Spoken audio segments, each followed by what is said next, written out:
Hello, good morning students. आज हम जो है कक्षा 7वीं में संस्कृत विषय में व्याकरण खंड में समासों को पढ़ने के लिए जा रहे हैं। और कल भी मैंने आपको समास पढ़ाए थे। जो समास के भेद हैं कितने हैं, 6 प्रकार के मैंने आपको कल बताया था। आज हम उन्हीं भेदों के अंतर्गत जो है द्वितीय भेद पढ़ने के लिए जा रहे हैं। द्वितीय भेद कौन सा है? द्वितीय भेद है कर्मधारय समास। कौन सा समास है दूसरा भेद? कर्मधारय समास। तो आइए हम उस समास की ओर चलते हैं। दूसरे समास का नाम क्या है? कर्मधारय। क्या नाम है? कर्मधारय। ठीक है।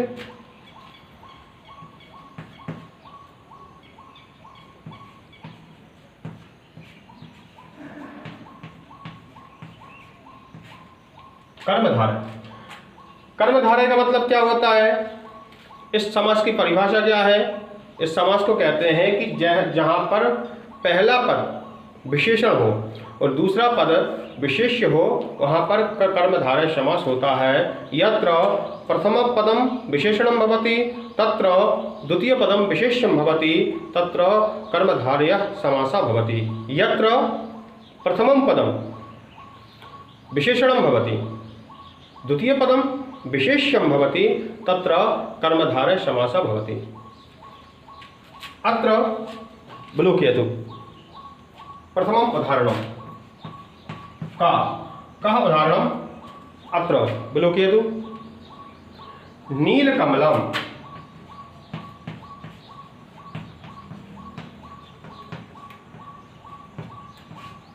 नीलकमलम। अब यहाँ पर आप देख रहे हैं मैंने उदाहरण लिखा है का उदाहरण कर्मधारय समास का। ठीक है, क्या लिखा है? कर्मधारय समास का एक मैंने उदाहरण लिखा है। क्या? नीलकमलम। ठीक है। दूसरा उदाहरण मैं लिखता हूं कृष्ण सर्पः। क्या है? कृष्ण सर्पः। तीसरा उदाहरण क्या है? घनश्यामः।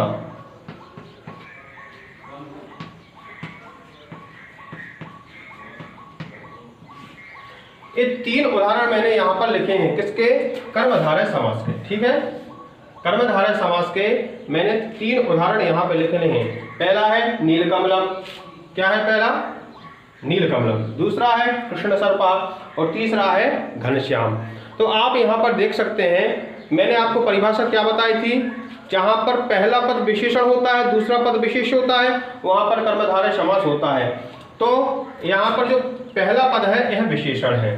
किसी ने पूछा कि कमल कैसा है, किसी ने पूछा कमल कैसा है, तो कहा कि नीला कमल है।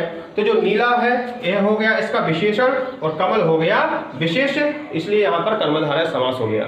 दूसरा कृष्ण सर्पः, इसका विग्रह होगा कृष्णः सर्पः। क्या इसका विग्रह होगा? कृष्णः सर्पः।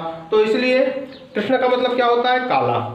सर्प का मतलब सांप। जहां पर काला सर्प हो, काला सांप हो, उसको हम कृष्ण सर्प कहते हैं। काला सर्प हो, काला सांप हो, उसको हम कृष्ण सर्प कहते हैं। तो यह हमारा द्वितीय एग्जाम्पल हो गया, यानी काला सांप। तो इसका जो काला है वो क्या हो गया? इसका विशेषण हो गया। सर्प क्या हो गया? विशेष्य हो गया। तो इसलिए काला सांप। तीसरा हमारा है घनश्याम। तीसरा हमारा क्या है? घनश्याम। घनश्याम का मतलब क्या होता है? घन यानी होते हैं बादल। घन यानी क्या होता है? बादल। और श्याम यानी श्यामलता यानी कालिमा। जिनके शरीर में मेघों के समान श्यामलता है उनको हम कहते हैं घनश्याम।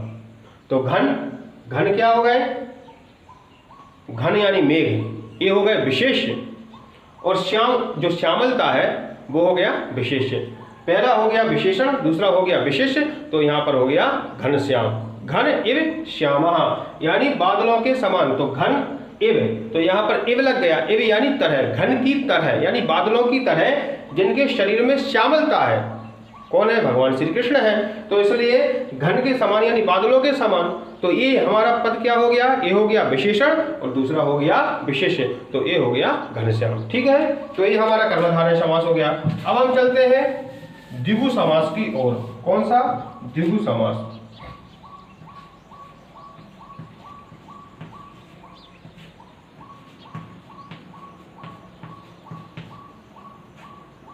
द्विगु समास। अब द्विगु समास का तात्पर्य ये होता है कि जहां पर पहला पद संख्यावाची होता है उसको हम द्विगु समास कहते हैं। क्या होता है, जहां पर पहला पद संख्यावाची होता है उसको हम द्विगु समास कहते हैं। यत्र प्रथमम पदम संख्यावाचकम भवति तत्र द्विगु समासा भवति। जहां पर पहला पद संख्यावाची होता है उसको हम द्विगु समास कहते हैं। जैसे एग्जांपल लीजिए आपका, अब यहां पर लिखा है पंचवटी। क्या लिखा है, पंचवटी। दूसरा क्या है,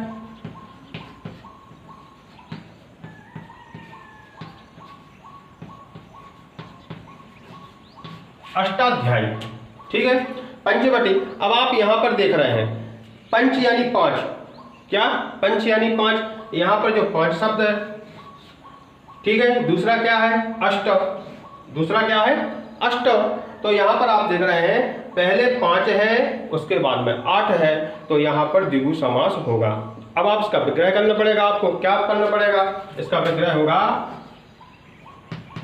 पंचानाम बटानाम समाहारः। ठीक है, इसका नाम अष्टानाम अध्यायानाम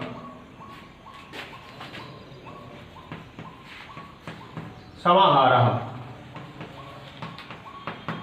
ठीक है, तो जहां पर 5 बटों का समूह हो उसको हम पंचवटी कहते हैं, जहां पर 8 अध्याय का समूह हो उसको हम अष्टाध्यायी कहते हैं।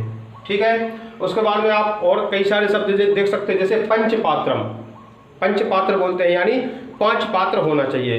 बोलते हैं ना पंचपात्र, जब आप पूजन वगैरह करते हो तो आपके मम्मी पापा बोलते होंगे या दादा दादी बोलते होंगे पंचपात्रम। पंचपात्रम का मतलब क्या है, जहां पर 5 पात्रों का समूह हो तो उसका विग्रह होगा पंचानाम पात्राणाम समाहारा इति पंचपात्रम।